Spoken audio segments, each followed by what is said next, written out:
رزق کے سارے خزانے اللہ سبحانہ وتعالیٰ کے پاس ہیں، اور اللہ سبحانہ وتعالیٰ اپنی ساری مخلوق کو رزق دے رہا ہے اور ہر طرح کا رزق دے رہا ہے، اور پھر بھی اس کے خزانوں میں کمی نہیں واقع ہوتی۔ ایک حدیث قدسی میں آتا ہے، اللہ تعالیٰ فرماتے ہیں کہ اے تمام جن و انس، اولین و آخرین، اگر تم سب کے سب ایک چٹیل میدان میں، کھلے میدان میں اکٹھے ہو جاؤ اور پھر سب اپنی حاجات مجھ سے مانگو، اپنی ضروریات مجھ سے طلب کرو، اور میں تم سب کو وہ عطا کروں جو تمہیں چاہیے، تو بھی میرے خزانوں میں اتنی کمی بھی واقع نہیں ہوتی جتنی سوئی کو سمندر میں ڈالنے سے واقع ہوتی ہے۔ جہاں تک رزق کا تعلق ہے تو اس سلسلے میں یہ یاد رہے کہ رزق کا تنگ کرنا اور کشادہ کرنا یہ صرف اللہ سبحانہ وتعالیٰ کے ہاتھ میں ہے۔ وہ جس کو چاہتا ہے زیادہ دیتا ہے، جس کو چاہتا ہے کم دیتا ہے۔ قرآن مجید میں اللہ تعالیٰ فرماتے ہیں واللہ یرزق من یشاء بغیر حساب، اللہ جس کو چاہتا ہے بے حساب رزق عطا کرتا ہے، اور پھر اگر وہ کسی کو زیادہ نہیں دیتا، اس پر رزق تنگ کر دیتا ہے، تو بھی اس میں اس کی اپنی حکمت اور مصلحت کار فرما ہوتی ہے۔ بعض لوگوں کو رزق کی زیادتی نقصان دیتی ہے، اور بعض لوگوں کو رزق کی کمی فتنے اور مشکل میں ڈال دیتی ہے کہ ان کے ایمان جانے کا خطرہ ہوتا ہے۔ اسی طرح بعض کو رزق کی کشادگی اللہ کی یاد سے غافل کر دیتی ہے، یعنی انسان مختلف مزاج کے ہوتے ہیں، تو اللہ تعالیٰ چونکہ بندوں پر مہربان ہے، وہ جانتا ہے کہ کس بندے کے ساتھ اسے کیسا معاملہ کرنا ہے، کسے زیادہ دینا ہے اور کسے کم دینا ہے۔ اس لیے ہمارے معاملے میں اللہ تعالیٰ کا جو بھی فیصلہ ہو اسے بخوشی قبول کر لینا چاہیے، اور اس کے ساتھ ساتھ اس سے اچھی امید رکھنی چاہیے۔ رزق کے سلسلے میں یہ بات بھی یاد رہے کہ اگر کبھی رزق میں تنگی ہو رہی ہو تو ہو سکتا ہے کہ اس تنگی پر صبر کرنے کی وجہ سے انسان کے اتنے درجات بلند ہو جائیں کہ بہت بڑی بڑی نیکیاں بھی اس کے مقابلے میں ہیچ ہوں۔ پھر اسی طرح بعض اوقات انسان کے لیے ناشکری رزق کی تنگی کا ذریعہ بن جاتی ہے، تو اس سے بھی انسان کو پرہیز کرنا چاہیے۔ خواہ انسان کے پاس تھوڑا ہی ہو تو بھی اس پر اللہ تعالیٰ کا شکر ادا کرنا چاہیے، کیونکہ اللہ تعالیٰ کا وعدہ ہے لَإِن شَكَرْتُمْ لَأَزِيدَنَّكُمْ، اگر تم شکر ادا کرو گے تو میں تمہیں اور زیادہ عطا کروں گا۔ کیونکہ ہر انسان جس کے پاس جتنا بھی ہے وہ عموماً کمی کا رونا روتا رہتا ہے۔ اسی لیے ہمیں یہ سکھایا گیا ہے کہ رزق کے معاملے میں ہم یعنی دنیاوی معاملات میں اپنے سے نیچے والوں کو دیکھیں کہ ان کے پاس کیا ہے، تو انسان کے پاس جو کچھ بھی ہو انسان اس پر راضی ہو سکتا ہے، مطمئن ہو سکتا ہے، خوش ہو سکتا ہے، اور اللہ تعالیٰ کا شکر گزار ہو سکتا ہے۔ اور یہ ہمیشہ یاد رکھے کہ اصل میں الرزاق تو اللہ تعالیٰ ہی ہے۔ اس لیے جب بھی رزق کے معاملے میں کسی بھی قسم کی کوئی مشکل ہو، اونچ نیچ ہو، تو فوراً اللہ تعالیٰ کی طرف انسان رجوع کرے اور اللہ تعالیٰ سے خوب خوب دعائیں کرے، کیونکہ وہ دعاؤں کا سننے والا ہے۔ لیکن بات یہ ہے کہ انسان جب اللہ سے مانگے تو پورے یقین کے ساتھ مانگے، امید رکھ کے مانگے، اور کسی بھی قسم کی مایوسی کا شکار نہ ہو، کیونکہ دعا ان تمام چیزوں میں فائدہ دیتی ہے جو نازل ہو چکی ہیں، اور ان میں بھی فائدہ دیتی ہے جو نازل نہیں ہوئی، یعنی وہ تمام مشکلات جو انسان پہ پڑ چکی ہیں یا آئندہ آنے والی ہیں، ان دونوں کے سلسلے میں دعا کرنا انسان کو فائدہ دیتا ہے۔ لیکن یہ یاد رہے کہ دعا کی قبولیت کے لیے انسان اپنی طرف سے بھرپور کوشش کرے، اور اس میں ایک کوشش یہ کہ جب اللہ سے مانگے تو پہلے اللہ سبحانہ وتعالیٰ کی تعریف کے کلمات کہے، تسبیحات پڑھے، اور پھر اس کے ساتھ ساتھ درود شریف پڑھے، کیونکہ نبی صلی اللہ علیہ وسلم نے فرمایا کوئی شخص اس طرح دعا نہ کرے کہ اے اللہ اگر تو چاہے تو مجھے روزی دے،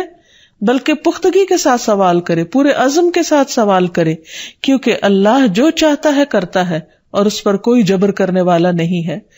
اور جب بندہ اللہ سے رزق مانگتا ہے تو اللہ تعالیٰ اس کو عطا کرتا ہے۔ نبی صلی اللہ علیہ وسلم نے فرمایا جب تم اللہم ارزقنی کہو گے تو اللہ تعالیٰ فرمائے گا میں نے رزق دینے کا فیصلہ کر لیا، یعنی جب تم کہو گے کہ اللہ مجھے رزق دے تو اللہ تعالیٰ تمہیں جواب دے گا کہ ہاں میں تمہیں رزق دوں گا۔ اس لیے اس حوالے سے مکمل طور پر اللہ سبحانہ وتعالیٰ پر بھروسہ کرنا چاہیے، اللہ تعالیٰ کا تقوی کرنا چاہیے، یعنی اللہ تعالیٰ سے ڈرتے رہنا چاہیے، اور رزق کی تلاش میں حرام راستے اختیار نہیں کرنے چاہیے، کیونکہ اللہ سبحانہ وتعالیٰ کا وعدہ ہے وَمَن يَتَّقِ اللَّهَ يَجْعَل لَّهُ مَخْرَجًا وَيَرْزُقْهُ مِنْ حَيْثُ لَا يَحْتَسِبُ، جو اللہ کا تقوی اختیار کرے گا اللہ تعالیٰ اس کے لیے مشکل سے نکلنے کی کوئی راہ ضرور بنا دے گا، اور اس کو وہاں سے رزق عطا کرے گا جہاں سے وہ سوچتا بھی نہیں ہوگا، یعنی اس کا وہم و گمان بھی نہیں ہوگا، اس کا خیال بھی نہیں ہوگا۔ اللہ تعالیٰ غیب سے ایسے اسباب پیدا کر دے گا جن کے بارے میں انسان نے کبھی سوچا نہ ہوگا، لیکن شرط یہ ہے کہ جب انسان کے اوپر آزمائش کا وقت ہو تو اس وقت وہ اللہ تعالیٰ سے حلال ہی کو طلب کرتا رہے اور پریشان ہو کر حرام راستے اختیار نہ کرے۔ اللہ تعالیٰ کا وعدہ ہے کہ اگر کوئی اللہ سے ڈرتا ہے، اللہ کی اطاعت کرتا ہے، اللہ کی نافرمانی سے بچتا ہے، تو پھر ایسی صورت میں اللہ تعالیٰ اس پر آزمائش کے ختم ہونے کے بعد آسمان و زمین سے برکتوں کے دروازے کھول دے گا۔ پھر یہ کہ انسان کو اللہ کی تقسیم پر راضی رہنا چاہیے، اگر اپنے سے زیادہ کسی کو ملا ہے تو اس پر حسد نہیں کرنا چاہیے، اور اگر اپنے سے کم کسی کے پاس ہے تو اس کے اوپر اس کو حقیر نہیں سمجھنا چاہیے، بلکہ انسان کی قدر کرنی چاہیے، اور ہمیشہ یہ سوچنا چاہیے کہ اس کو مجھ سے زیادہ دینے والے کو بھی دینے والا رب ہے، مجھے بھی میرے رب نے ہی دیا ہے، اور جس کے پاس کم ہے اس کا بھی مالک وہی ہے۔ اور یہ بھی انسان یاد رکھے کہ انسان جب حرام سے بچتا ہے، غلط راستوں سے بچتا ہے، اللہ تعالیٰ کی فرما برداری کرتا رہتا ہے، اس کا شکر ادا کرتا رہتا ہے، تو اللہ تعالیٰ اس کو حلال طریقوں سے بھی رزق عطا کرتا ہے۔ حدیث میں آتا ہے کہ رزق کی تلاش میں میانہ روی اختیار کرو، یعنی بہت ڈیسپریٹ نہ ہو جاؤ، اللہ تعالیٰ ضرور دروازہ کھولے گا۔ کہیں ایسا نہ ہو کہ رزق کا مؤخر ہونا یعنی ڈیلے ہونا تمہیں اس بات پر اکسا دے کہ تم اللہ تعالیٰ کی نافرمانیاں کرنے لگو، یعنی نافرمانی کے ذریعے اس کا رزق تلاش کرو۔ یاد رکھو جو کچھ اللہ تعالیٰ کے پاس ہے وہ اس کی اطاعت سے ہی حاصل کیا جا سکتا ہے، اور اس سلسلے میں خصوصی طور پر استغفار بہت کارآمد ہے کہ انسان اپنے گناہوں کی معافی مانگتے ہوئے اللہ تعالیٰ سے رزق کے لیے دعا کرے، پھر اسی طرح رشتہ داروں کے ساتھ اچھا سلوک کرے، کیونکہ نبی صلی اللہ علیہ وسلم نے خاص طور پر یہ بات فرمائی ہے کہ جو شخص یہ چاہتا ہے کہ اس کی عمر دراز ہو اور اس کے رزق میں وسعت ہو تو اسے چاہیے کہ وہ صلہ رحمی کرے، یعنی اپنے رشتہ داروں کے ساتھ اچھا سلوک کرے۔ پھر انسان ہمیشہ یہ یاد رکھے کہ مال دینے سے بڑھتا ہے، صدقہ خیرات مال میں اضافے کا ذریعہ بنتا ہے۔ پھر اسی طرح خرید و فروخت میں سچ بولنا مال میں برکت پیدا کر دیتا ہے، اور جھوٹ مال کی برکت کو اٹھا دیتا ہے۔ اور پھر خاص طور پر انسان رزق کے لیے دعائیں کرتا رہے، کیونکہ سارے خزانے تو اللہ کے پاس ہیں، وہ جب جس کو جتنا چاہے عطا کر سکتا ہے۔ اس کے لیے نبی صلی اللہ علیہ وسلم کی سکھائی ہوئی مسنون دعائیں بہت ہی بہترین ہیں۔ نبی صلی اللہ علیہ وسلم ہر روز صبح فجر کی نماز کے بعد یہ دعا پڑھتے تھے، اللہم انی اسألک علما نافعا ورزقا طیبا وعملا متقبلا، اے اللہ میں تجھ سے علم نافع، طیب رزق یعنی پاکیزہ رزق اور مقبول عمل کا سوال کرتا ہوں، یعنی ایسے عمل کی توفیق دے جو تیرے ہاں قبول ہو جائے، تجھے پسند آ جائے۔ اور اس کے ساتھ ساتھ انسان کو حرام سے بچنے کی دعا کرنی چاہیے۔ اس سلسلے میں آپ صلی اللہ علیہ وسلم نے جو دعا سکھائی وہ ہے اللہم اکفنی بحلالک عن حرامک واغننی بفضلک عمن سواک، اے اللہ اپنے حلال کے ذریعے حرام سے میری کفایت فرما، یعنی مجھے اتنا حلال دے کہ مجھے حرام کی ضرورت ہی نہ رہے، اور اپنی مہربانی سے مجھے اپنے علاوہ ہر ایک سے بے نیاز کر دے، یعنی مجھے انسانوں کا محتاج نہ کر، کسی اور کا محتاج نہ کر، صرف اپنے خزانوں سے عطا فرما۔ پھر اسی طرح خاص طور پر بڑھاپے کی زندگی کے لیے وسعت رزق کی دعا کرنی چاہیے، کیونکہ جب انسان بوڑھا ہو جاتا ہے تو اس کے اعضاء کمزور ہو جاتے ہیں، وہ اپنے لیے خود کچھ کمائی نہیں کر سکتا، وہ دوسروں پر ڈیپینڈنٹ ہو جاتا ہے، تو اس وقت وسیع رزق کی دعا سکھائی گئی۔ فرمایا اللہم اجعل اوسع رزقک علی عند کبر سنی وانقطاع عمری، اے اللہ جب میں بوڑھا ہو جاؤں اور میری عمر ختم ہونے لگے تو میرے رزق کو وسیع کر دے۔ اسی طرح اپنے لیے اور اپنی اولاد کے لیے وسیع رزق کی دعا کرنی چاہیے، جیسے ابراہیم علیہ السلام نے دعا کی تھی، ربنا انی اسکنت من ذریتی بواد غیر ذی زرع عند بیتک المحرم ربنا لیقیموا الصلاة فاجعل افئدة من الناس تهوی الیہم وارزقهم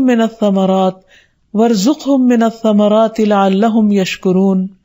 اے ہمارے رب، بے شک میں نے اپنی کچھ اولاد کو اس وادی میں آباد کیا جو کسی کھیتی والی نہیں،